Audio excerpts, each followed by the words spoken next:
right here. All right. Before you do that, so okay. Go ahead. No, what were you about to say? We can edit this part. How do you pronounce your name? Is it just Fahad? It's Fahaben. The D is silent. Yeah. Fahad. Yeah. Fahad. Okay. You got it, Chris. All right. Okay. So Chris, can you tell us who you are to the podcast? Sure. My name is Chris Giorgi. I'm a former Army officer, served 15 plus years. I got out in 2019 in Germany, got a chance to stay here, got a good contracting job, and then that allowed me to remain in Germany as opposed to doing a few more PCSs. And I had my kids enrolled in the German school system, which was a big deal why we wanted to stay. And one of the big things about me is once I knew I was getting out, I owned 4 properties that I had purchased between 2006 and 2011 or 12. Mm-hmm. And so before I got out, I realized, I'm going to lose some pretty good pay, and I need to make that up somehow. So that was the first time I read the Purple Book series. And then from Europe, I had a bunch of money that I had been saving since I was 16 in a mutual fund, not in a IRA or 401k. So I had access to it. And then I just started deploying that, and I bought, my goal was 10 units before I got out of the Army, or like in a couple of years. Now, did you do that? Now, before I knew it, I had 18 units. Sheesh. And then before I knew it, I had 36. And then I sold one last August. No, I sold one like 2 months ago. And then, so now I'm down to 35. Nice. All while overseas. I never met my property manager. Looks like we're going to share the same one. Yeah. And so I haven't seen any of these properties. I haven't been back though. Most of them are at Fort Bragg, North Carolina. And I haven't been back there since I think I visited in 2008 once. All right. Now let's go back in time, right? You were a young guy, right? What got you to join the military? Like, let's say you're in high school, or did you go to college first and then the military? Yes, I went to the Citadel, so it's a military college in South Carolina. But when I was in high school, I was infatuated with the Marines. A few good men, like their outfits, just the way they present themselves. That's where I wanted to go. And so, but my mom was like, "You're going to college first." And nobody else, my parents never went to college, but they're like, "You're going to go to college." And I was like, "Dang, okay." So I applied for a scholarship for the Marines. Didn't get it. Okay. It turned me down. I was devastated. So then I went to the Citadel, and then I tried a semester of Navy ROTC, and I was like, "This is just, I can't do this." So then I tried a semester of the Air Force ROTC, and I'm like, "This is like, they're too laid back." And I was always kind of anti-Army. And why, I don't know. I didn't know anybody in the Army, but Army to me stood for aren't ready to be Marines yet. Yeah. That's just the way. So then I took the Army ROTC, and they were like, "Sure, no problem. Like, you want a scholarship with your grades? Yeah, we can get you a 2-year scholarship, and you can have all these options." And I was just like, "Man, why didn't I do this sooner?" And so that's essentially how I made it into the Army. Okay. So you were like, you want to go to the Marines, but now you're like, you got the scholarship from the Army. You're like, fuck it, I'm gonna go to the Army. Now, while you were an officer in the Army, right? Was your first unit Fort Bragg? No, so my first unit was Korea. This is in 2002. So everything was selected in 2001, 2002. It was before 9/11 when we selected everything in Korea. Believe it or not, you guys probably don't remember. I don't know how old you were back then, but you probably know what was going on with world events. Yeah. But North Korea was the biggest deal. I mean, they were acting like fools. And so South Korea looked like, if there was a place that was going to be hot, it would be South Korea. Well, then 9/11 happened, and then pretty much if I would have went anywhere else, I could have went to Iraq or Afghanistan in 2003 to 2004. But I was in South Korea, very good tour. And from there, then I went to Fort Bragg, North Carolina. And then from there, I deployed about 6 months later for my first tour to Iraq. Nice. And how was your time in the Army? Was you say it was pleasant for, I guess not the word pleasant. Would you say it's like an opportunity for yourself? Because there's a lot of guys here like, hey, should I do college first? Should I go to the military? Like, what's my thing? So I can say it's all what you make out of it. So my perspective, I was an officer. There was a lot of things that I use now that I learned back then that I didn't think was important. Just a lot of organization, a lot of the planning processes, backwards planning, something as simple as setting up a synchronization matrix, which you learn as a captain or a major. It's a simple Excel sheet. All the names on one side, dates on top, a bunch of tasks, and you try to organize it. And so I've been out for a little over almost 3 years now. Yeah, a little over 3 years. And the amount of people that they look at that, they're like, well, how are you so organized? Like, I don't understand. Like, how do you know how to do this? And I'm like, this is all basic stuff. I wasn't that high up in the Army. I was like, man, it's just a bunch of stuff that you look back and you're like, man, you don't realize at the time that it's going to be useful later on. And you'll get that as enlisted too. The time discipline, the amount of stuff that you can accomplish in a day as a lower enlisted soldier, besides the hurry up and wait. But when you're active and if you do that for a few years and you're in a pretty active unit, you're going to operate at a higher op tempo. So that's going to be very good for if you do get out, or even if you don't get out, but if you want to start real estate investing, that takes time. It's not as passive as everybody thinks until you get to a certain level. But even for me, like, it's not super passive for me. So if you can figure out how to operate at a high op tempo, you wake up, slam a cup of coffee, go PT, and then you're go back, shower, shave, right? Formation, you're working all day, 1800. What do most people do after that? When I was an officer, I walked through the barracks. Everybody's on video games, and this is before smartphones, right? So 2000, yeah. I don't know when smartphones came out. I think 2005, 2006. So before that, but people were just all on video games. Now imagine what you can do, especially if you're stuck in the barracks and you don't have a family, or if you do have a family, makes it a little bit harder. But for the guys who are in the barracks, every night get on podcasts, or listen to podcasts, read all of the books, and don't just say, hey, I don't know where to get started. Like, where do I get started? Like, Google that. Get on Bigger Pockets and type in newbie. Like, how does a newbie start? A million people have asked the same questions, right? So all those answers are out there. You just got to start taking action. And if I was a young guy, the first thing I would do is educate myself. Yeah. Pick up the Purple book series. There's a bunch of other ones, and you just go down all these rabbit holes, all these books to read. And within a month or two, you're going to be ready to start taking some action. Yeah. And how would you recommend for a younger soldier or like someone that doesn't have BH, right? They don't want to the only way I can invest in real estate is by getting married and getting that BH and use that VA loan. What would you recommend to those that are trying to basically get started in real estate? I guess how would you say they already obtained information from Bigger Pockets and all the purple books, right? So yeah. What would be the next step? Like, they got no BH, right? So they don't have BH because they're living in the barracks, or yeah. Why? Okay. So if you're living in the barracks, I think you can still get. No, you can't get a VA loan because you haven't been living in it. So there's other loans, right? There's a lot of other options. First, no money down real estate investing is very hard to do, especially nowadays. People are coming with all cash offers on top of all cash offers. So a lot of it depends where you're at. What I would do, I try to put myself in that situation.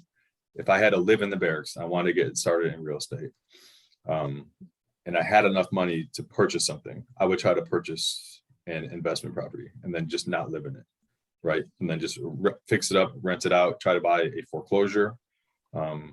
Every market is different now.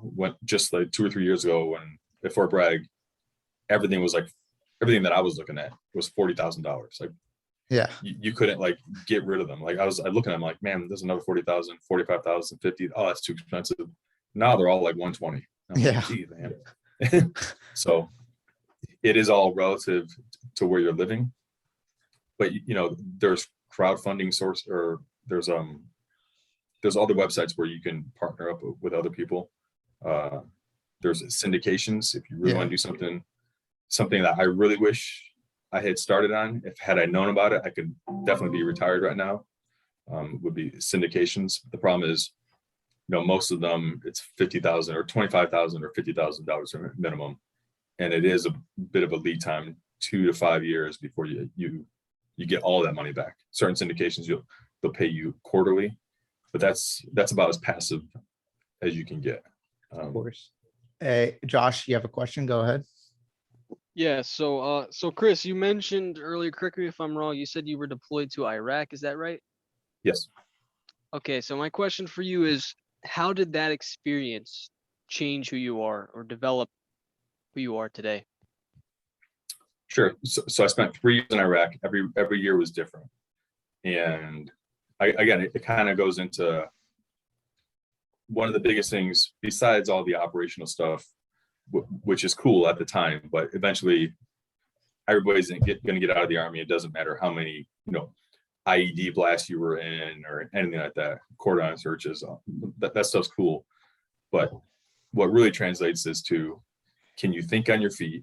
Can you maintain a high op tempo? Because over there, pretty much, there's some units that just do the exact same thing that, especially in Iraq, that they do in the States.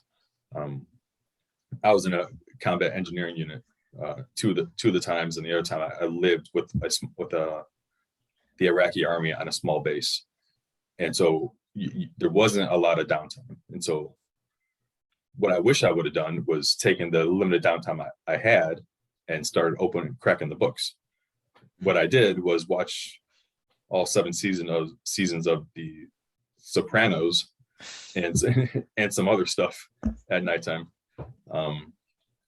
So I'm not sure if that answers your question, but again, you're operating at a high op tempo, and when you get out of the Army, you're quickly going to see the guys who they show up at 8 and they leave at 1600, and they're planning to work till they're 65 or 66 or 67, and you're just like, well, and some of these guys, like, they're great guys, and I work with them, and I'm like, well, why don't you just try to invest some money or do things a little bit differently? Like, why are you just working until you're 65? I'm like, you're in your 50s now. Just for example, like, you're in your 50s now, you're broke, you want to work for 15 more years?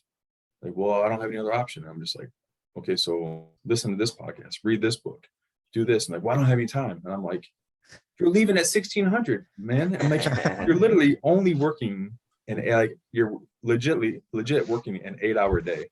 Like, most people work more than that, but there's some people like, you just work an 8-hour day. And then so you start poking them a little bit. It's like, well, what do you do from 16:15 from the time you get home till the next morning? And then you just hear excuses come out, and I'm like, okay, you can't help somebody like that, because they think that there's only one way to do it, and it's to work 9 to 5 until you're 65.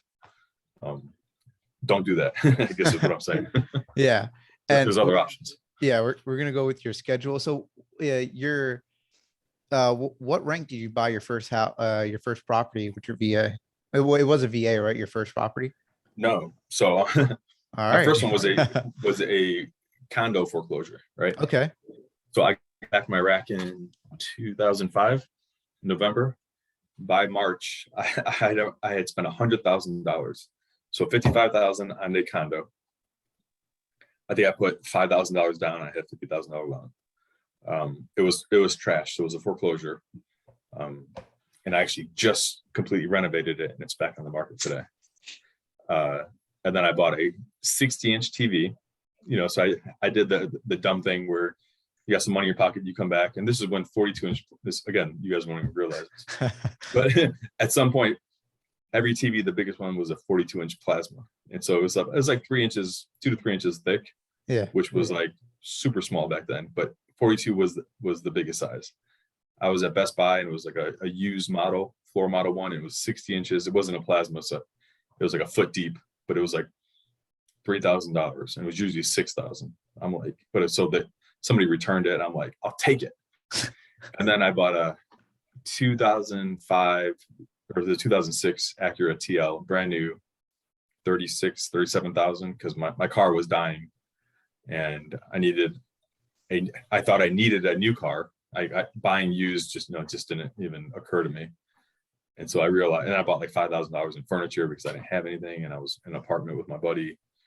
And so like after I bought that foreclosure, I was like, man, I just spent $100,000 within like when I got back, and I'm like, good thing is one of those was an asset that's been paying me almost every month since 2006. Gotcha. And how long did it take you to get to your second property? Second property. So then my wife and I got married in 2009. So it was my girlfriend at the time. We moved to Fort Stewart, Georgia, and Hinesville is a small town right to the south of it. I started. I forget why I was looking, but I was looking and I found another condo, and it was another foreclosure. This is how, like, again, I made just about every mistake you can make. I mean, I still make a bunch of mistakes, but this thing was $33,000, and I took a loan out on it. And my realtor was like, "Why are you taking a loan?" I'm like, "I don't know. I don't have 33,000. It's because I was investing all of my money in the TSP or this mutual fund, and I didn't want to take the tax hit and take it out of the mutual fund, and I didn't want to stop investing in TSP. So I was investment rich, cash poor, I guess." Yeah. And so it literally took me like, I had to call around all these banks, like, how much for a loan? And finally I found one that gave me a loan for 33,000. So it was a few years later, but that one I still own. It's still cash flowing nicely, even with the homeowners association dues on both of those. And then my wife and I, we bought a house that we flipped, and then, like, again, stupidly, we sold it. We sold it on the very first day by ourselves, and I think I made $10,000 or $15,000 on that after everything. So at the time, I'm like, yes, we just made a bunch of money. And now I just saw it online on Zillow, and so I think I sold it for $140. Now it's worth like $219. Damn. And I'm like, oh my God. That's why they, like, at the time I didn't know anything. I didn't know there was no podcast back then. I should have read strategy. Yeah, there was none of that stuff. There wasn't like, or if there was, I didn't know about it. Yeah. Right. And so like that's why, like, all the young guys, all the guys getting started today, there's not as many excuses as there was for like people who are older that didn't have all this. Of course, yeah. You have to go to a library. Available to them. Yeah, you basically have to go to a library. We just order on Amazon, get it on a Kindle. Yeah. There you go. I mean, it's that easy. So you bought all these properties. Now, how'd you get it to the point where it was passive, right? All these guys, like, okay, so a lot of guys, they think, okay, you're buying all these properties, so that means it's a lot more stressful. You got to put more work into them. So, but you say you can make them all passive. You can go to Germany, you can stay there, and you're getting all that cash flow. Now, what helped you get to that passive state? Do you have, I know you have a property manager taking care of all of them. What else do you have doing that? And how did the route of getting a property manager come in place? Okay, so let me start by saying what passive is to me. So I probably talk with my property manager. So I have 3 or 4, I think 4 property managers. Mm-hmm. But so one for Airbnbs, one at Fort Bragg, actually 2 at Fort Bragg. I'm getting rid of one of them, consolidating them. One in Georgia, and then one in Tennessee. But the only one I talk to is the one at Fort Bragg, because we're constantly rehabbing stuff, because I bought so much in 2018, 19, and 20 that some of them are still being rehabbed. So I talk to her on WhatsApp, if not every day, every other day. We'll just chat. She'll give me progress, or if she's redoing one like she's redoing now, she needs, she needs my my permission to do whatever. Once a week, we'll probably video walk through one of the places, and then my Airbnb manager maybe once a week.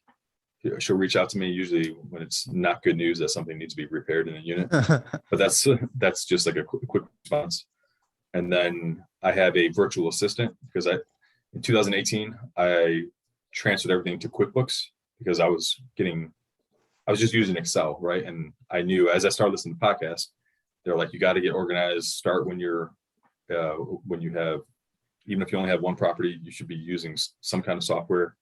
But it's just a recommendation. And if you do it early enough with QuickBooks is what I use, it's that much easier to maintain it in income tax time. And as you grow and you want to get other loans, sometimes the banks ask you for your P&L, so your profit and loss statement.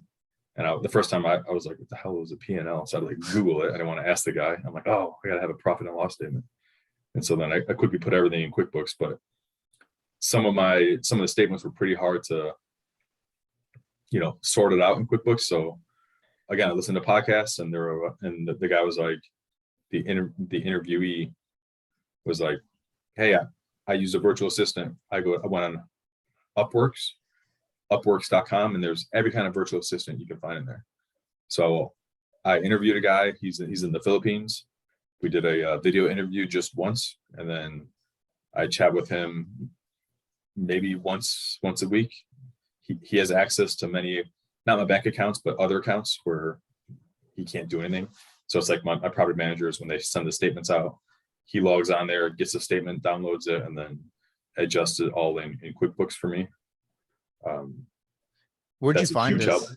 Where'd you find these types of assistants? Like a lot of guys are like, oh, how do I get these virtual assistants? What website did you use? Go to Upwork or upworks.com. Mm-hmm. Upwork. And then right there's a million virtual assistants. Nice. Like if you want somebody to build you a high-speed PowerPoint, you'll find somebody to do it. Like just recently, I wanted somebody to review this syndication, or it was a debt fund that I was going to invest in. It was like 50 pages, but it was a lot of legal jargon, and I wanted somebody else to review it for me. So I posted something on there, and I reached out to one guy. He's like, yeah, man, you really need a lawyer, finance guy. Sorry, I can't help you. And I ended up not doing it, but I mean, you can find anything on the website. Nice. And there's virtual assistants in the States that, they're CPAs, but they may charge you $80 an hour. Then there's guys who are QuickBooks qualified. They're in India. They charge $6 an hour. And, they all have reviews, and they have a bunch. It's just like an Airbnb. You can look at everything the guy's done before. Don't hire anybody for that's it. That's his first time.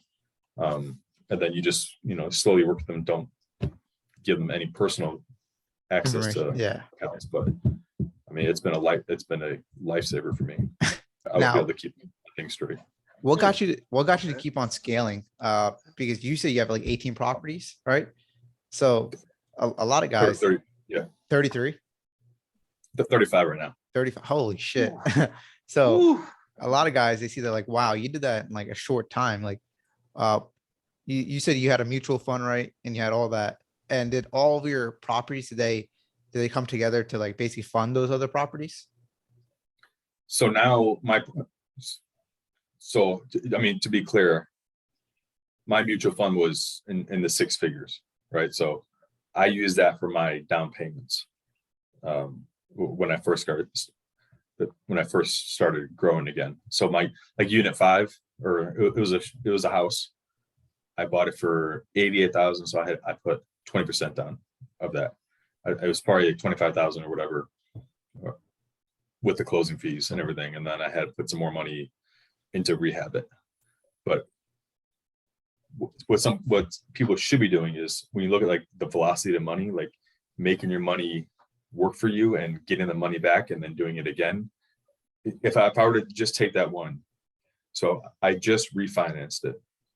Let me make sure. Yeah. So everything I'm gonna tell you that is completely true of the numbers that I can remember.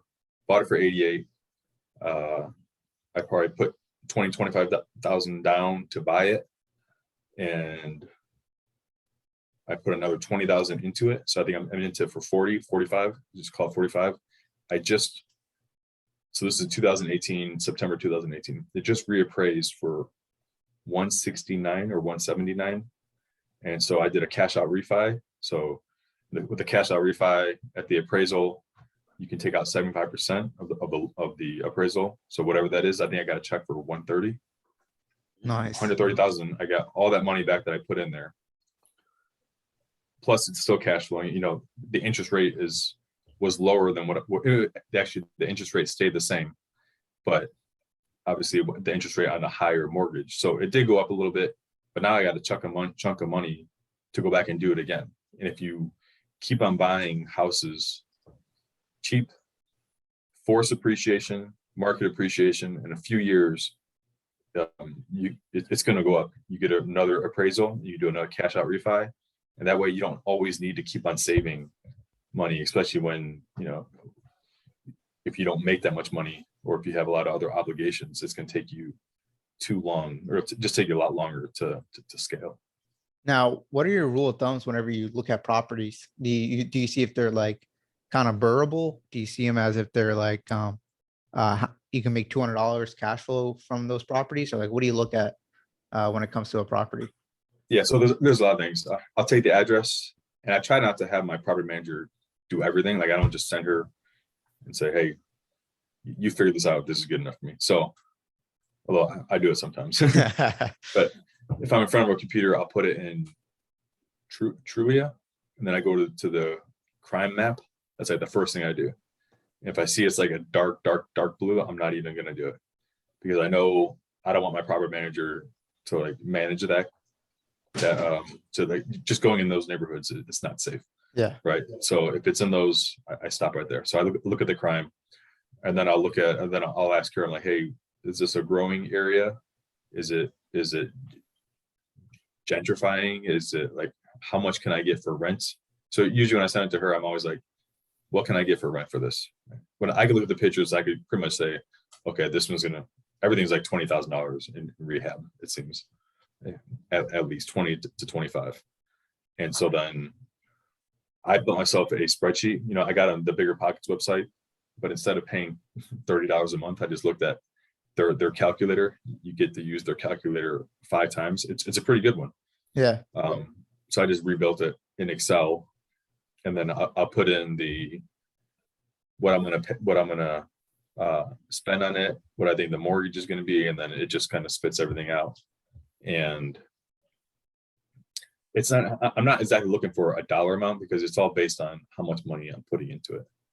Now, granted, like 250, 300, but I'd like to stay around like 9%, the lowest. 10 would be better ROI, knowing that in a few years I can do another, hopefully, cash out refi, especially if the market is appreciating. Okay. Yeah. So so you're also aiming for appreciation towards those properties. Like I know, like in Fort Bragg, right? It's really not. I talk to a lot of the investors. Like it's not really known for appreciation. And what do you aim for, like cash flow wise? Is it even in there, or is it like if it just pays off, if I break even, I'm good? Or anything? No, I'm not gonna do it. I won't do it if I break even. So this is just me, because cash flow allows me it's going to allow me to retire. Like maybe it's a unit where it's a appreciation play, where I just know, like, if I got it for the right price, and I know it's in an up and coming area, and I am positive in a few years it's going to really do well. But just about every podcast you listen to, they're always like, you should be thankful for appreciation, but appreciation shouldn't be your first investment criteria. Yeah. But that's just me. So I'm looking for a 9 to 10% return on whatever I put in there as a minimum. And then again, I didn't even know anything about appreciation a couple of years ago. It wasn't until I started listening to Keith Weinhold. I don't know. Have you ever heard of him? Keith Weinhold. Is he like a YouTuber? No. So he has his own podcast, Get Rich Education. He always has, oh my God, who's the guy that wrote the Purple Books? Hold up. Is it Garrett Sutton? So so he has him on there too. But this guy's awesome. He does a lot of real estate. He does a lot of economics, but he's the one that starts teaching about having your equity tied up in your property. He's like, a lot of people do it. A lot of people have $100,000 in their property equity. The guys that pay off especially their personal homes Like, yes, I paid off my personal home. It's 300,000. Okay, well now you could take out 75% of that and go go buy 2 or 3 more homes. And that's when I was like, well, let me look at how much equity I have in some of mine. And so I started like running the numbers, and I'm like, wow, that one has $100,000. That one has 75. And so I started writing some bankers. I'm like, can I do a refi on this? Like what's called a cash out refi. I'm like, okay, can I do that? And they're like, yeah, it's the same process. Here's the interest rate. Here's what it costs. It's just like buying a house. You sign 1 million documents again, Yeah. and That never gets then, old. yeah, and then they wire you the money after closing. And I'm like, and the good thing is it's all tax free. Yeah. In fact, there's write-offs, right? Every expense at closing, you can write that off. And so when you get a tax-free check for 75 grand to go invest it in more real estate, I mean, it's hard to beat. Now that you're like a definition of the Burr method, Chris. Yeah, you're just basically refinancing, getting another property with that. How do you beat the market like as fast as you can? Because I know from my personal, someone puts like a better price than I do, right? They'll put like $20,000 over the asking price, right? And I'm like, Yeah. what the hell, right? Yeah, I probably offer like 5,000, 10,000, right, over the asking price, but it's like, how do you beat the market? Like, what do you do? Like, how much due diligence do you put in? Like, what is how do you basically come back in speed? So it's very hard nowadays. And so the last thing I bought was I think September of last year, and it was an off-market deal. So Lindsay from Nest. sorry, from Nest Real Estate in Fayetteville. She knows everybody, right? She's born and raised in Fayetteville. She's the owner of Nest, and she knows, like, she's a connector. And so every now and then, and it's quite a bit actually, she gets these off-market deals, or they're about to hit the market, but somebody's reached out to her, and then she goes right down her list. And I don't know who's at the top of her list, but sometimes she gives it to me. And so like the last time it was 2 units on one property, on one lot. And it was like a, older gentleman just trying to get rid of it. I think his wife may have passed away. And so he just wanted to get rid of both units, although he was rehabbing one at the time. And then there was a lady who collected every little tchotchke thing that you could think of. And she had 1 million pieces all over the place. So we knew that was going to be a problem. And so I was able to negotiate with him, and then I got the deal before it even hit the market. Once they hit the market on the MLS, yeah, it's some people that have so much cash out there, and because interest rates are still, even though they're rising, they're still cheap, and it's hard, and people can get in trouble if they just keep on, if they want to win it, just to win it, not because they'll realize quickly that their numbers don't make sense. So I'm not really buying anything now, unless it's like an off-market deal where I don't have to get into a bidding war. Yeah. What I'm doing is I'm taking select units and turn them into Airbnbs, which is almost as good as buying another unit. Of course, yeah. Well, cash flow wise. When I saw like people do single families, right? Like, well, you'll see a lot of people say don't buy single families, right? But I looked at it, like, you could probably make that into a good Airbnb and do as well as a multifamily. So just like you just got to find the opportunity and like put it together. So for a young guy, right, that's trying to get financially free, what are some levels that they can do? Let's say they're reading the books, right? They're doing that. What are some other levels that they can get their financials right? I would say check your credit score. So if you want to get a loan, nowadays you have to provide like everything but your blood sample. So every year, everybody's authorized 3 free credit reports. I think it's called the annualcreditreport.com, not the freecreditreport.com website, annualcreditreport.com. You get a free one, go through the whole thing, and then see what you can do. They have advice on there, or you get on Google, how do I raise my credit score? But that's one thing that you should definitely do. I'd make sure you have a little bit in savings, right? So look at how much you're putting into the TSP, or what in the Army, it would be the TSP. I think the Army matches now, you know, Like it goes 5%. both ways. Like, what's that? It's like 5%. Is it? Okay, yeah. So like my company matches 5%, so I put 5% in there. I know there's people that hate 401ks and they said you can do so much better on the outside, but for me, I'll just put 5%. I myself am more comfortable that I know there's something in there, even though it's tied to the stock market. And like right now, obviously the market isn't good, but when I'm 59 and a half, at least I'll have something no matter what. And I think it's going to go up. It's going to recover. But then start saving towards that first down payment, right? Cut out. If I look back at how much money I spent on bogus stuff, like when I was a lieutenant in Korea, Yeah. I probably spent 5,000. I can say it now, probably $5,000 on drinks for my platoon. Every time we went out, I would just throw the credit card down, and it was soju. Yeah, soju. Is the drink in Korea. Beers. I mean, it was just everything. I was just, it was just dumb. Like, and then you went out with all, when you went down to Seoul, like with all my other buddies, it was just like nobody ever asked, hey, who's got this tab or nothing like that. Like my civilian friends, I go back home with something. It's like somebody buys a picture and it's like, so who's paying for this one? And like that doesn't happen in the Army. It's like, who cares? Just charge it, right? Yeah.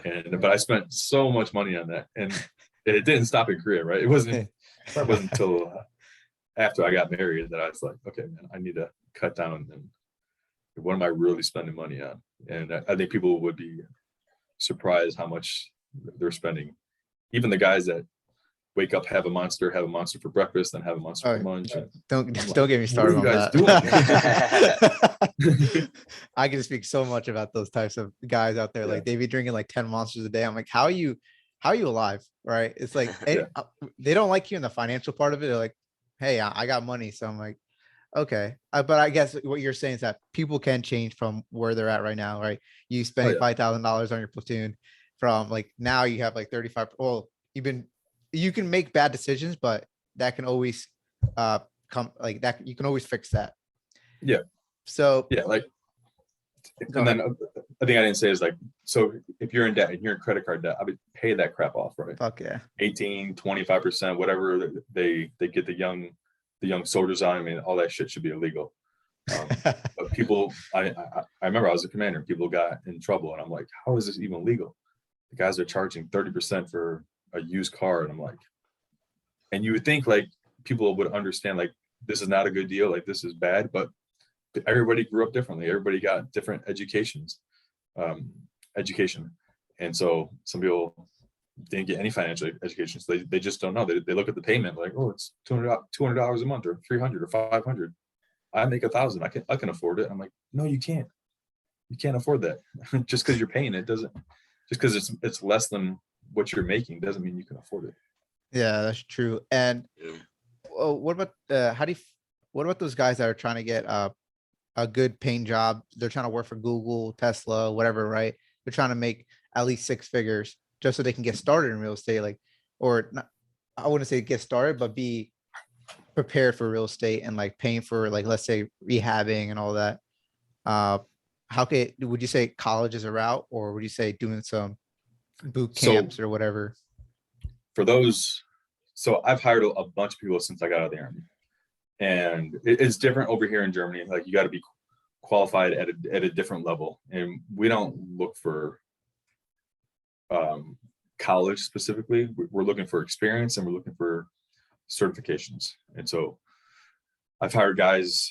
So a lot of IT guys. I don't have an IT background, but I was a manager. Like one of the sections under me was an IT team, and I quickly learned like how to review a resume, how to ask them basic questions about it. And there was guys that were, like in the Army, the guys that go out to try to get every tab, every school. In 6 months, you can go to cyber school, you go to airborne, you go to Ranger, you can go to air assault, and you walk around, you're all decked up, and it's like, oh, this guy's a badass, but he's got no experience, right? So like nobody cares. So what you need is some experience, and then you need some certifications, especially to get places like Tesla or Google. that's what they're going to want to know. They're going to want to see that stuff. Yeah. And I would argue you don't need a six-figure job to get started in real estate. If people think they have to wait to make six figures, six figures, if you look at what you're paying in taxes, depending on what state you're in, and federal taxes and state taxes, six figures is not that much money That is anymore. true. That is true. And you said you got out of the army 3 years ago. What was that? What would you say to those that are trying to leave the army, or how'd you feel whenever you did leave the army 3 years ago? Was it like a relief? Like you have more freedom afterwards? Yeah. So I would say, make sure all your medical is in line. Make sure you have, because there's a lot of people, like my little brother, great guy, I love him. He was in Iraq. He was in some really bad crap. Never, when he got out, I think he was just done with the army. He just left, and he didn't even do the VA stuff. I'm like, man, you didn't. He should have had a Purple Heart. I mean, he got wounded, but his company commander, they didn't get along, and so he didn't put him in for it. And he's just now starting to like try to figure out how to do it. I think he just got awarded a small percentage, but it should have been more. And I'm like, man, like, why didn't you do that earlier? And so I think if you look at there's a big statistic, like most people don't even try to see the VA when they get out. So I'd say that's a mistake. The second thing is, as soon as you know you're going to get out, like when I knew I was getting out, I stopped making all payments to the 401 to TSP. I stopped everything going to a mutual fund, and I just started hoarding cash because I didn't know exactly what my job was going to be. I didn't know how long I was going to have to go without work. And so I just wanted to have as big of a nest egg in cash that I could have. And at the time, I opened up a personal saving it's one of those personal savings account where high yield, I think it was called. Yeah. It was like American Express. It was paying 2% interest, which, isn't bad when you compare it to a bank, which pays like 0.02 or something. Yeah, that's pretty good, actually. So, yeah, but now like everything else, it's down to 0.5, but that's still almost 10 times more than what USAA is paying in my checking account. So I would hoard some cash before you get out, and then get on LinkedIn, start networking, start figuring out what kind of industry that do you want to be a part of, and then just start reaching out to people. And then that's like a whole rabbit hole. But when I started getting on LinkedIn, it was all heavy army, and now it's like all heavy real estate. Like everything I get on there, like a lot of syndications, because I'm always interested in learning more about that and seeing what people are putting out. And so it doesn't take 1 or 2 months to really get your LinkedIn shaped up to follow the industry that you want to be involved in. Now, did you wish you could leave the army a little earlier, like a while back? Yeah. So for me, being in Germany, it was great coming to Germany, and it was great leaving Germany. So before Germany, I was at Fort Carson, and we didn't want to, we would not have wanted to have left the army and stayed there. So for us, leaving here was perfect. We got to stay in the same house because it wasn't government provided. It was on the economy. So we just talked to the landlord. And when we moved here, again, it's like taking action. We just moved really quick, walked down to the kindergarten. I have a 3 and a 4.5-year-old. And I said, I knew a little German, like not that much, but I learned some in college. And I asked if we can put our kids in school. And we went back and forth. And then they're like, yeah, we have 2 slots left. But for the person that would have, the typical family that would have waited, like, oh, we'll do it next week. I got to get organized. I got to figure something else out. They would have missed the opportunity. And now my kids are in 4th and 5th grade here, completely bilingual. And so it's great. That's awesome. Everything kind of just. Now, what's your thoughts on traveling, right? Like the young guy, right? I hear people say, yeah, traveling's awesome. Traveling, don't look at the rocks, or you got to work hard. But a lot of young guys, they're like, they want to see what's out there, right? For me, I think traveling is a good thing because you kind of puts your ego down, and or it makes you humbled, right? To see what's out there, because there's some people that get excited. I bet like in Afghanistan, like you just give a pencil to a little kid, they're they're so excited just for over a pencil, right? Yeah. But over here in the States, people get wild because there's barely any Wi-Fi in their Starbucks, right? Trust me. Yeah, I know. I would say if you're gonna spend money on something, it should be travel, right? Besides real estate and investments, but travel as much as you can. When you think you're tired of traveling, go travel some more. There's so many countries out there. Like what is 179 countries, and that was one of the reasons why we stayed in Germany, because we wanted to travel. Corona's kind of put a damper on that for a little bit, Yeah. but yeah, getting out, seeing different, completely different cultures, meeting different people. You know, there's different nightlife, there's different restaurants. There's just completely, you go. Sometimes you just cross the border, and things are completely different. Like I'm 3 hours from Prague, maybe an hour and a half from the Czech border. I cross the Czech border. I know I crossed the Czech border. Things get a little bit more run down. You start hitting potholes, but then you get to Prague, and it's like a city it's the complete opposite of German cities. German cities are, they're beautiful and they're nice, but they're more subdued. Like at nighttime, you wouldn't even, Friday, Saturday night, you could walk around a city that's 200,000 people, and it's dark and nobody's like, you wouldn't know that there's bars and there's a nightlife. You go to Prague, and it's like everybody slammed a Red Bull with a Monster, and it's a good time. Yeah. And you have a family, of course. Would you say it was better for, because a lot of okay, let me just retrace this. There's a lot of soldiers here that they're done with the army, right? They're like, oh, I'm almost done with my first contract, right? I hate the army, right? They hated the unit, right? So, and they would really like to go to a different country, right? Let's say Germany, and they're single soldiers, right? They don't know if it's going to be great by themselves, right? Because I know when it comes to traveling, it's great doing with people that you know, people that you love with, right? I bet you enjoy every moment with your wife traveling. What would you say to those soldiers that would you say re-enlist to go to Germany and then travel around the world over there?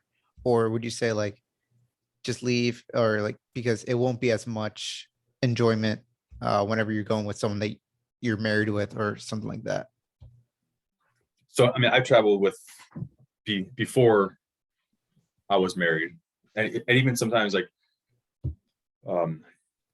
I think just last year, she went to Italy with the kids because the kids are in a German school system. So they had a holiday, which I wasn't able to take off, and they were there for 1 or 2 weeks. So then I was like, for 1 weekend, I'm not gonna sit here. So I went to Dresden and Leipzig, which is 3 or 4 hours away. And I just took my backpack, got in the car, and just traveled by myself.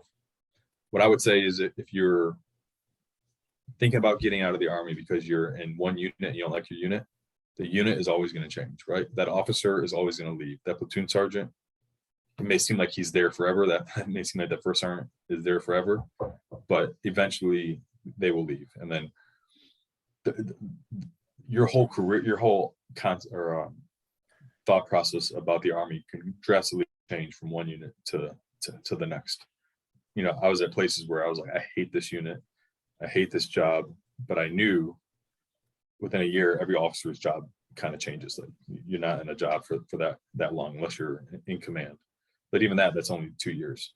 So if you're thinking about getting out just because you don't like the unit, I would say, things aren't always greener on the outside. Some things can be a lot more expensive. Like right now, I'm not in the army, and it seems like the army on base is gone there's always a 4-day, right? Yeah. But then I hear some of my army buddies like, oh my God, we're so worn out we had this rotation, we were sleeping out in the box, and we're working all the time. And I'm like, dude, been there, done that. You're not working that long. And as a civilian, there is no 4 days. Like that concept doesn't exist in the civilian sector. And like, if you complain to someone in the army as a contractor, they don't want to hear it, because they all think that you make $1 million, and they think that you're just trying to talk about how hard you have it as a civilian. And you're like, okay, in the civilian world, a lot of times you're responsible, and you can get in big trouble if you don't perform. In the army, the army isn't really good at managing people, no matter what the army says. They'll say, I mean, when I was a commander, my first sergeant had people there, it's like 1900. I'm like, first sergeant, like, what are they doing here? well, I'm not ready to release them. I'm like, get them out of here. I'm like, it's 1900. I'm like, you shouldn't be here. I shouldn't be here. But that's like, there's no repercussions, because that happens a lot. Like you see that in Army WTF all the time, like people staying late for formations or coming in on the weekends. Like you can't do that in the civilian world. Yeah. But yeah, so what I'd say is it's not greener on the outside. Like healthcare can be expensive. I'm paying, I think, $660 a month for healthcare. Like and then like 30 bucks a month for dental. It's very good healthcare. It's like the only one that was offered, but you didn't have to worry about that in the Army. So you don't get a housing allowance here on top of your salary that happens to be tax free. So that stuff. So there's a lot of research that you can do before you get out to really figure out, hey, what am I qualified for? Nobody cares that you were a mortarman in the Army. Like that doesn't translate to the outside world. So there's some people in the Army who have a skill set that's more translatable into the civilian sector, but then there's other guys, sorry to say, but like your Lev Bravo, your tankers, your field artillery, some of that stuff doesn't. If you don't have any certifications, that's going to fall on like kind of deaf ears if you're trying to get certain jobs, at least. Of course. And what would some things that a soldier can do to get prepared for the civilian world? Like, would you say college helps a lot with that, or certifications, like you said before? Yeah, so I think again, on LinkedIn, there's a guy, I think his name's Michael Quinn, Quinn. He's a former sergeant major and got out, and now he's like rock star general status on LinkedIn. He started I forget what he started, but he's got a company, but he's always posting like the best stuff for people who are trying to get out. He's super helpful. But that's what I tell you guys, like right away, befriend him and then follow him and do whatever he tells you to do, whatever he recommends. But there's all those skill bridges, and then there's onward to opportunities, higher military. There's a bunch of stuff out there that you just got to start Googling it. And once you find it, just start reaching out. I know I did something called Veterati, VETARATI, where they link you up with somebody in industry who was usually they're former military and now they got out. And I met a guy who was a captain, got out as a captain, and is an Amazon manager. Not an area manager, but whatever is below that. So him and I talked for a couple hours, and he was telling me all about Amazon, gave me some pointers, and then we're on LinkedIn, and I get to follow him. There's another guy who was in the logistics world. We talked for weeks on end, and part of it is they're trying to feel you out, see if you're good enough to work for them. I told them right away, I'm like, hey, I'm not trying to get a job with you, I'm trying to stay in Germany, but I'm just trying to understand what the civilian world's all about. And all that stuff is free. So there's a ton of resources out there. Don't just put your head down and say, oh, yeah, I'm getting out. Guess I'll hope for the best, because that day when you sign out and you leave post, things are different. There's nothing to fall back on. That's true. You speak a lot about LinkedIn. I always thought that LinkedIn was like for like old people, right? I knew it was that. It's like I swear to God. But again, a lot of folks like you, they talk about LinkedIn. Who is it LinkedIn really? Is for, sorry, is it really that prevalent? Like, whereas like a lot of like successful, like you can meet a lot of things in LinkedIn, because I have an account there, but I just don't use it at all. So like, where do you network and meet people? What TikTok? You get on, do some dances? No, I use Instagram, and once after Instagram, I do probably like Facebook, but Facebook's like the least amount. Or I just do by word of mouth, right? Hey, do you know this person by this person by this person, right? That's my thing, right? But yeah, Instagram is more prevalent, but TikTok, why not TikTok? I don't know. I think your whole generation's on TikTok. Yeah, I mean, so I'm not on TikTok. I mean, I think I stay up on the times, but I don't see the point in that, especially when I'm trying to maximize all my time. Instagram, I thought Instagram was just for like showing photos. Maybe it's for more than that. I'm not sure how you can network on Instagram. Because a lot of old folks, right? They try to get on Instagram and they're like, okay, because it's like the way of thinking, right? People think forward, other people they think backwards, right? Like, oh, Yeah. I got to get with the times and go on Instagram, and I'm like, okay, he's on Instagram, so now I can like text him and like, oh, so now the analysis is a way of contacting, right? So like me, like you telling me that LinkedIn is pretty good. I'm from after this podcast, I might just go fix up my LinkedIn account, and there you go. I don't know if I'm moving backwards to like LinkedIn or like Well, I'll move it's to so the so it's future. different just because it's been around. Yeah, I know that this is like the different generation, because you're how old? You're in your 20s, right? Early I'm 20s? 19. Fuck. You're 19. Yeah, so then look at Devin. How old are you, Devin? 27. Okay, you look like you're 19. And Josh is he's in high school. He's about to he's Really? gonna That's good. yeah. Oh yeah, so LinkedIn is not just for old folks, right? There is there is industry professionals that are on there, but it's very, very, very educational. And so, a few, like, I've seen over the last year or two, there was some like Facebook like posts, and people were like, man, put this crap on Facebook, like stop at your rants. This is for professional stuff. But like I said, if you get on there and you want to be in real estate, you will start, and you can just spend a couple weeks in there and just start reaching out to people and just start liking them. And there's people out have a lot of followers, and they're putting out good content. Even me, like every day, that's like the thing. I'm like, what am I going to learn today on syndications? Like, who is putting out like this stock market investor? This other one does other like buy and holds. I mean, there's guys that talk about the economy. There's a lot of stuff going on in Ukraine right now. To me, it's a very good platform for that. Well, you got me to get on it now, so There you go. I'll probably add Hook you it up. on there. Yeah. Yeah, but like LinkedIn, damn, like what was that one website that it was before Facebook? I'm like a MySpace. Did you have a MySpace account? Hell yeah. MySpace that's the OG of social medias, right? That one, you had to have some skills. You had to code, like you had to learn how to do some coding to set up your background and doing all this stuff. Then they, for whatever reason, it bombed out, and then Facebook took over and used it. Any dummy can set up a Facebook page. Exactly. We dumb it down to the point where Yeah. it's like, that's why a lot of do your kids have like any like TikToks, like Facebook, anything like that? You're No. doing a good job then. No, they don't. They get our old phones, but there's no SIM card in there, so that all they can do is play like some educational games or something like that. Educational. My daughter's 10 years old, and she's the only one out of all her friends who doesn't have a phone.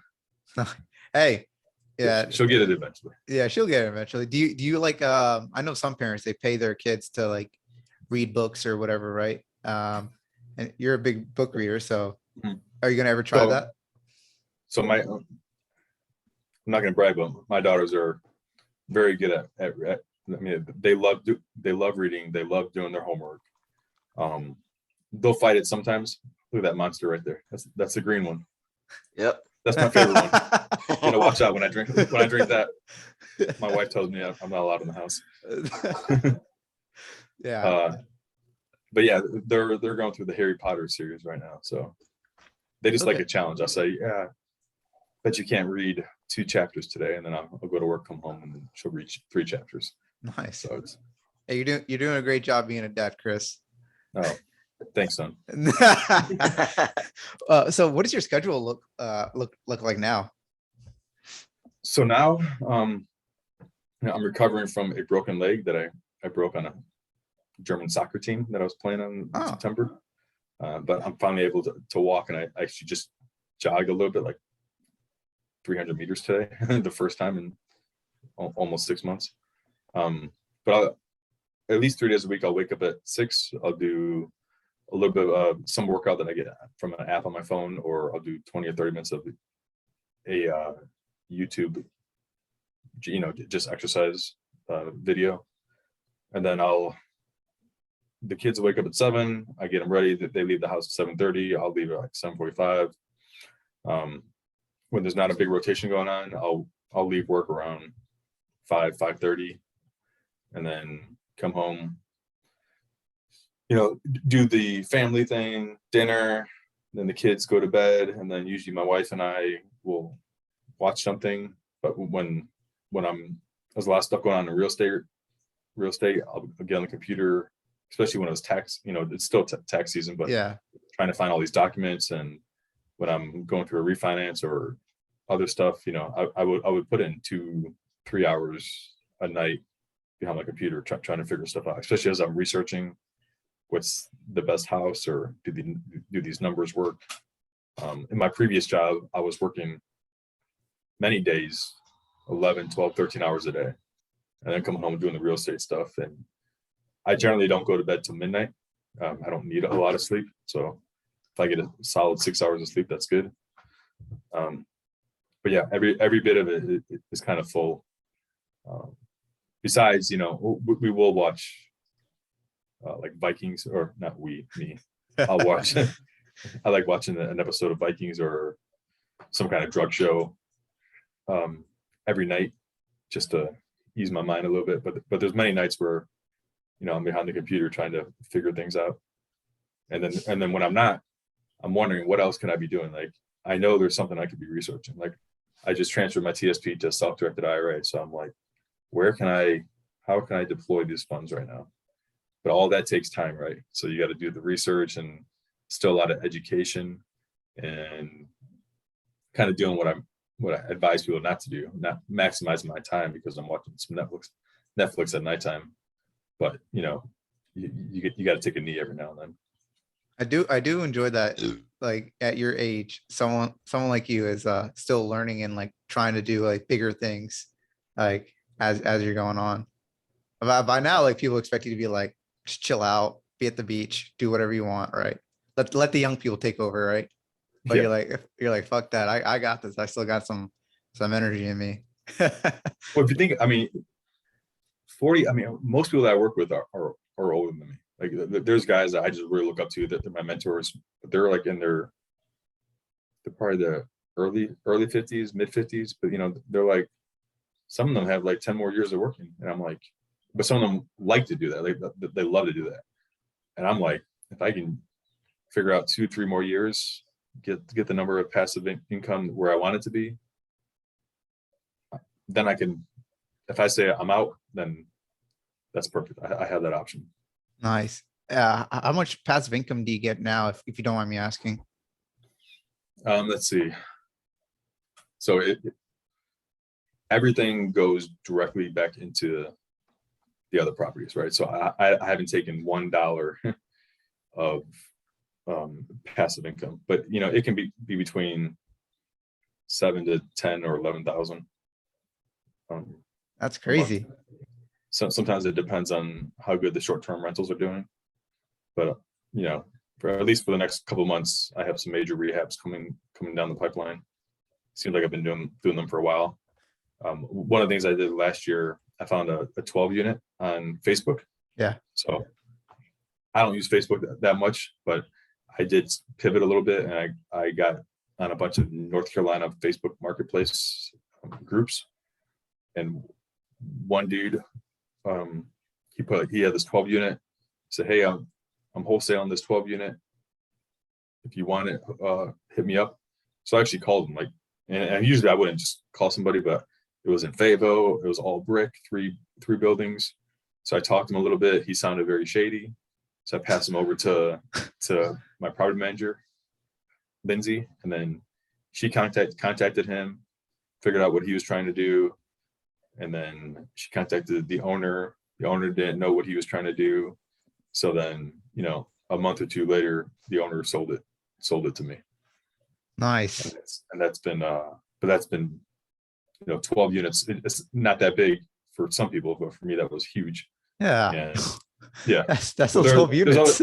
Yeah, I know. But there's other people I follow. I'm like, oh yeah, 50, 60, 70 units. I'm like, I'm happy with my my 12 unit. All right, Grant Cardone. Yeah. All right. So almost a year, and I'm still have like 1 or 2 more units to renovate. Then it'll be done.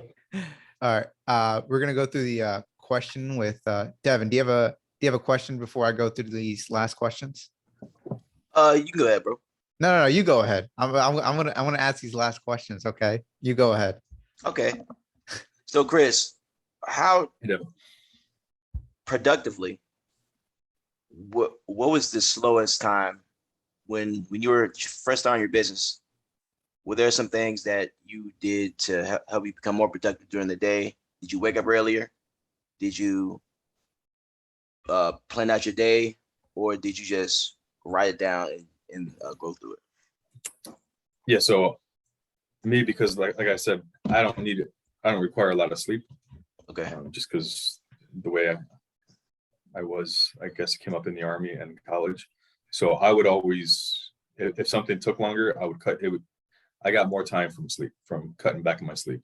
Okay. It wasn't, when I was really getting hot and heavy into 2018 and 19, it wasn't unknown to go to bed at 1 or 2 in the morning. And it wasn't unknown to wake up at 5:30.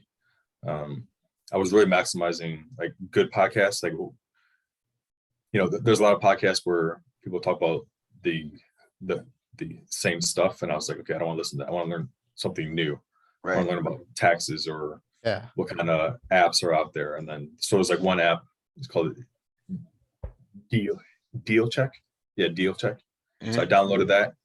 It's amazing. You just put the address in and it spits out all the numbers, and you can play with it, and it makes a PDF for you, and it's free. And I was like, so, I had that in my toolkit. Every time I found, I set up Zillow to have all these searches to the exact area that I wanted to. So every morning I'm getting emails and that already meet a little bit of my criteria. And then I would quickly put those into Deal Check, the address. And then within a minute or two from my bed, I could figure out if the deal was good or not. And so getting away from having to sit down in front of a computer, that helped me. Did you have a mentor coming up in the real estate game? No, I didn't. I kind of self-taught. Okay.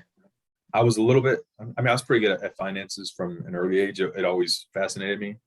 And so then when I started reading Robert Kiyosaki's book. Some people don't like him. Some people don't like his business ways.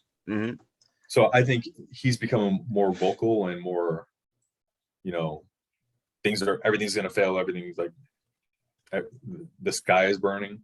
But I still think at least the Rich Dad Poor Dad, and there's a few other ones. There's like I don't know, Richest Man in Babylon. That's a good book. Yeah, that's a good one. But then there's some other ones too.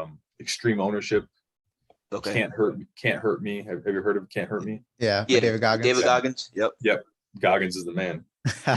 He is. Yep. Another good one. How to Win Friends and Influence People. By Dale Carnegie. Dale Carnegie. Yeah. Carnegie.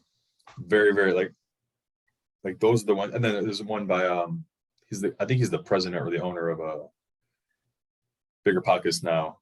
Brandon Turner. Or Set for Life. No, not Brandon Turner. It's the other guy. Scott French. Scott French. There you go. Yeah, Set for Life. I read that when I listened to it as a podcast or as audio.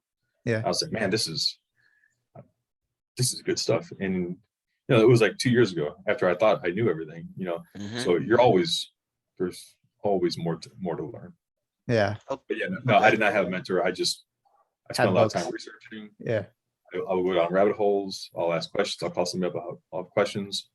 I'm doing another interview with another guy not interview, but he's a syndicator, former Marine on Monday night. And I got a lot of questions to ask him. Nice. So it's always. Do you I met think him on LinkedIn? do you think that your business would have taken off faster if you paid for a coach or a mentor earlier or no? So I think if I would have done this in 2006, like if I would have had a mentor in 2006, yes, I would be. Okay. We may not be having this conversation because I would be off the net. Oh yeah. Somewhere. Yeah. You have your own island. Yeah. Okay. but you know, it's every podcast I listen to always recommends a mentor. Okay. And the only reason why I'm doing it because like literally like all my money is accounted for right now. I know where I need it to meet all this construction I'm doing. And I'm kind of, you know, right or wrong, but I'm like, what can a mentor teach me? I know they can teach me a lot, but I'm like, they're not cheap, right? Right. I Right. haven't done a lot of research, but you know, everyone that you hear, it can be 5, 6, 7, 10, 30, $40,000. And I'm like, well, crap. There's other money that I need to spend my money on before I do that. And so in the meantime, it's not like I'm not learning, but I'm just self-learning, which, you know, it takes a little bit longer. And what a mentor does, it's like going from zero to a monster, and then you had a monster in you and you're ready to go. Mm-hmm. So if you have the money and you really don't, and you're really looking for that, then yeah, sure, it should help. From what I learned from like coaching, or not coaching, like, but like what people do, it's not necessarily like you give people advice, is that you feel them, right? You feel you want to feel with them. So like you said, Chris, like what else do I have to learn, right? From what I see is like people, like for me, example, right? I go through like some phase where I'm like, am I doing this wrong? Am I doing this, like, is everything going great, right?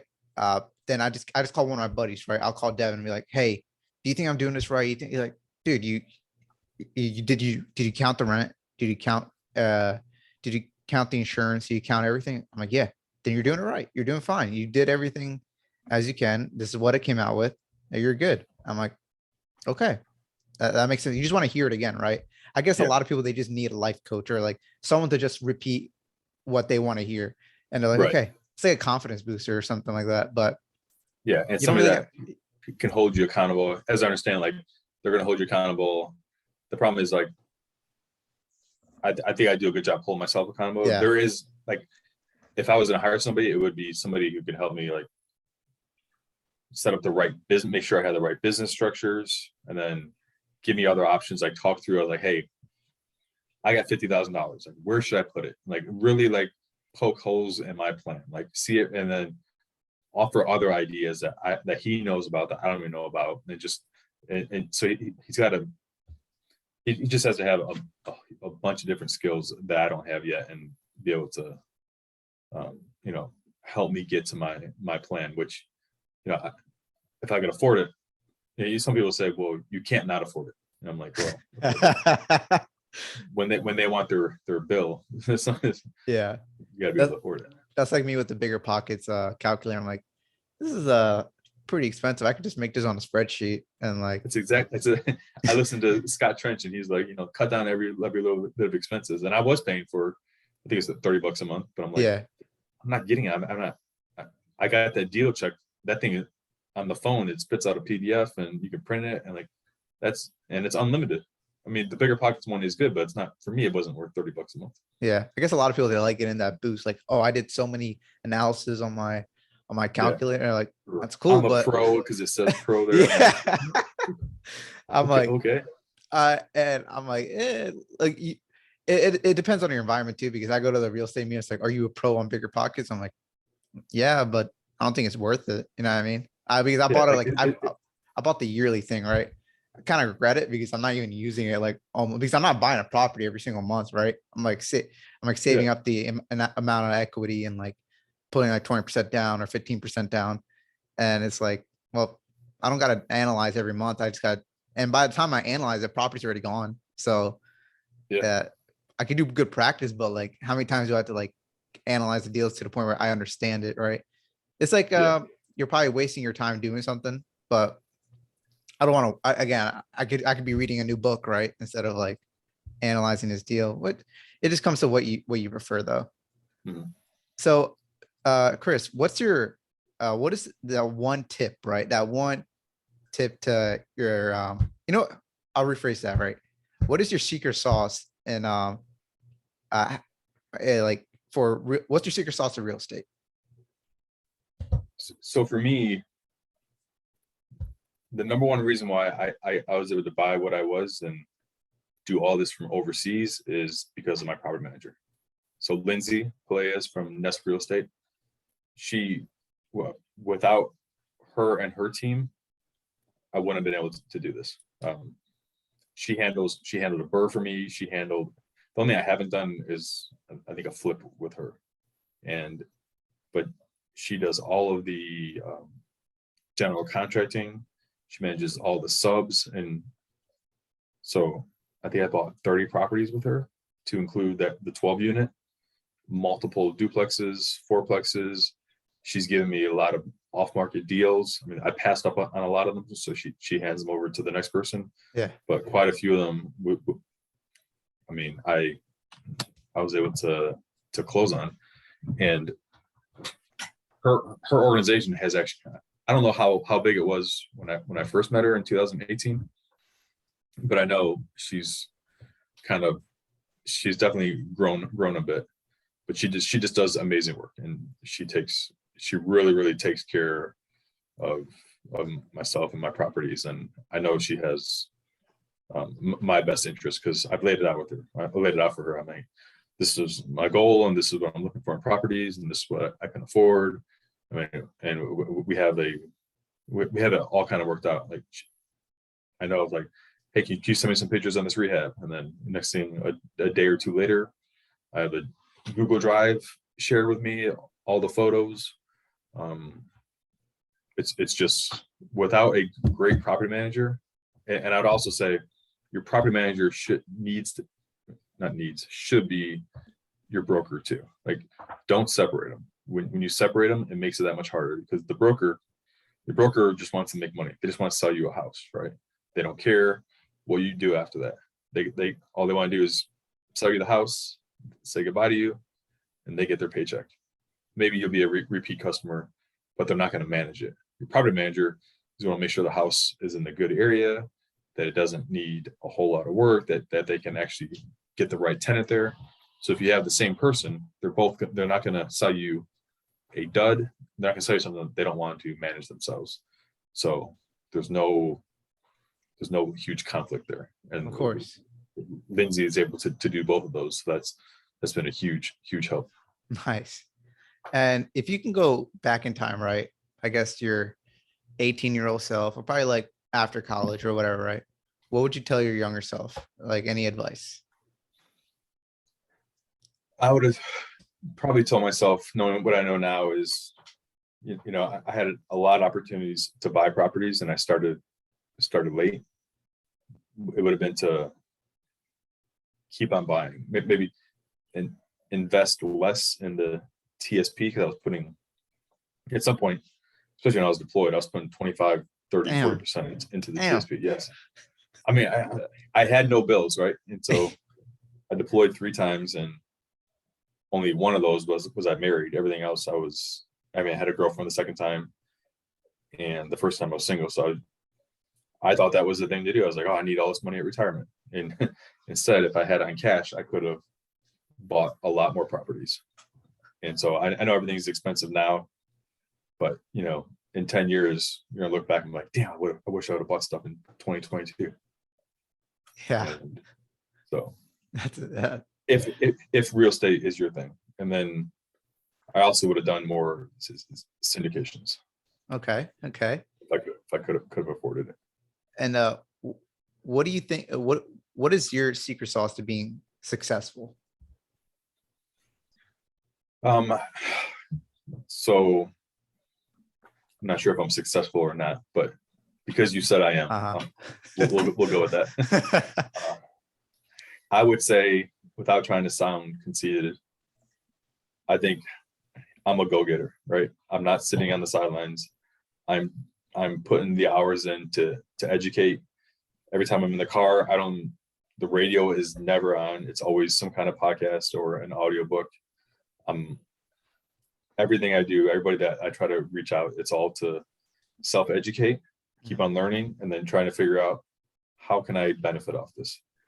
Just now, I told you right before this, I'm raising money. I think I just raised $6,000 for my friend in the Ukrainian army. And I literally, right before you called, we were talking on the phone for 10 minutes. I'm like, oh man, I don't want to tell him I have to go. because Yeah. I got this podcast about to start. But he's a brand new battalion commander, and he doesn't have any supplies. All of his warehouse got hit by the Russians. So I'm raising money, and I'm gonna, while I'm working, a full-time job this week, and I'm gonna ask my boss for Friday off, and then I'm gonna drive it to the Polish-Ukrainian border, drop it off to a mutual friend, and then he's gonna come back. But while I'm doing that, after this, I'll spend some time with my kids before they go to bed. But I have tax stuff I have to do, and tomorrow, Sunday, I have more tax stuff I have to do, and then I have, I get all these letters, random letters for banks and everything, and you gotta go through every single one of them, throw away what's garbage. But then when you have so many properties and it's not passive, it's not super time consuming, but there is something you have to do, not every day, but a couple hours a week. And it always seems like you're trying to balance family life and time with your wife and your kids and work. The time to do this is like at nighttime or early morning after everybody goes to bed, or when they're still sleeping. But a lot of people don't want to do that, or they're just like, they're okay with the status quo. And then next thing you know, they're 60 waiting 5 more years to so they can retire. Yeah. Don't want that though. Don't want that. And what quote do you live by? Would you say you would characterize you like on an everyday basis? What was the first question? You said what word? What quote? What quote? Yeah. Dang. I don't know. You put me on the spot. So Yeah.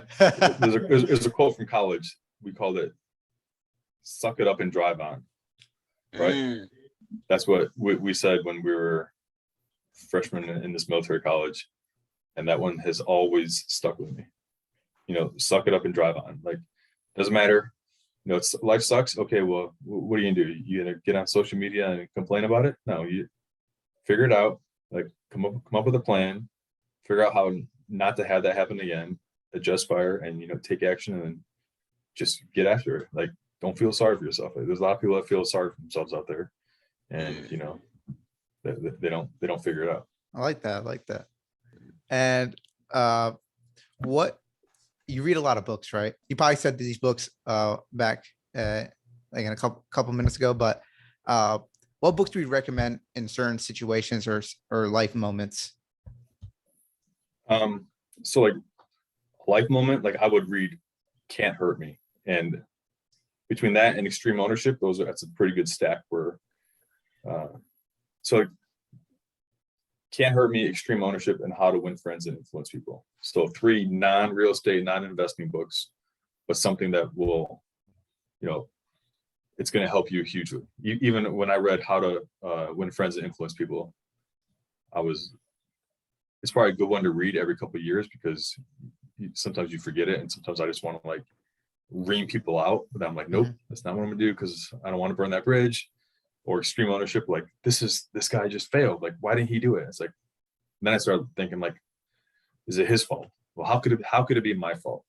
And I start analyzing it in my head. I'm like, well, was I clear with him? Did I tell him exactly what I wanted to tell him? Did I tell my property manager that I wanted to go all brushed nickel and nothing gold? Well, no, I made an assumption. Okay, so that's my fault. And then Extreme Ownership, like, you think you have it bad? I mean, that dude had it bad, and the things that he was able to overcome. Even now, like, I get on YouTube in the morning, and when I'm doing a workout on the app on my phone, I put him on in the background, Chaco. and I'm just like, oh, holy cow! I don't need a Monster or coffee. The guy he's just fired up all the time. Yeah, man. Yeah, that's true. And last question, what do you see yourself doing in 2022 in the next 5 years? 2022, I'm finishing fixing up all my properties. I'll have they'll all be rehabbed, and hopefully I'll be able to enjoy some of the spoils of what I've been doing since at least 2018. I want to get deeper into syndications. I just did one syndication that I did in 2019, and it just ended in December 2021, and it was like a 56% return. Ooh. And I'm like, holy cow. And so that was, I thought I knew a little bit about syndications, but that one I just jumped on it and I was like, oh, I got to do it. Like this company is offering it right now. I learned from a podcast. Little did I realize that there was like a deal like every month or every couple of weeks, but I just jumped on the first one just to get started, and they paid everything out. It was 56% return. I'm like, man. So now, I built just on LinkedIn, somebody put something out there, really good graphic where it shows if you do a $50,000 syndication every year for like 5 years, you're golden. And like all the math figures out because every 5 years you're getting this, usually it's a 2% return on equity. So 50,000 equals 100,000 in 5 years. And you do that every single year, and there's huge tax write-offs with that. And I was like, man, I wish I would have knew this years ago. Man, yeah. That's some truly passive investment. That is truly awesome too. And Chris, where can people reach out to you? Like, what's your LinkedIn account? So, you can email me, christopher.giorgi@gmail. Giorgi spelled Giorgi. I'm sure I have it in the show notes. But LinkedIn, the same thing, Christopher Giorgi. That's the best way. Yeah, No, I'll reach not out up to on you. Instagram yet. No worries. Do you even have an Instagram? No. Damn. Man, I can't. There's just too many. There's too much stuff out there, and like it goes against. I don't have time to check all this. But the photos, you gotta upload the photos, like you with the kids, and like you get the likes. Like, come on, Chris. My wife does it. My wife does it on Facebook. We get the likes. Nice. Yeah. Do you have anything, like any last words? I guess that's a bad way to say it, but yeah. Well, no, I mean, really appreciate what you're doing is trying to get the word out to the younger people. Like young guys they have the best opportunity right now because, they're so young and they have all this free education, everything right in front of them that they may or may not even realize wasn't always available to guys my age. And I don't feel like I'm that old, but when I look back, I'm like, man, you guys, everything is in the palm of your hands to be successful. Now you just got to figure out what your strategy is, what you want to do. Don't jump into it too soon. Like slow it down, get educated first, and then come up with some kind of plan, set your goals, and then, get on LinkedIn and find people that that share your goals. And, start taking action. Man, I gotta put like the LinkedIn God right here for like a title or something, or like an old man. Like, Chris, you're in your 40s, right? So I'm 41. That is not old. That is not old. No, one day you're gonna be sitting here and you're like, oh my God, I'm not old. I don't know. I speak to a lot of old people, and I'm like, you guys are so old. I'm like, when you say that, I think of like somebody in their 60s. Somebody, old people. Yeah, I met with some like younger investors, like 30, right? I'm like, you guys, actually, I still call them old. Like, I'm not that old. I'm like, to me, you guys are like a decade older than me. A decade sounds like a big. Well, I'm like multiple decades older. Yeah, you're multiple decades. All right, Chris, we enjoyed you having here, and can't wait to see what you do in your future endeavors again. Well, great. Thanks. I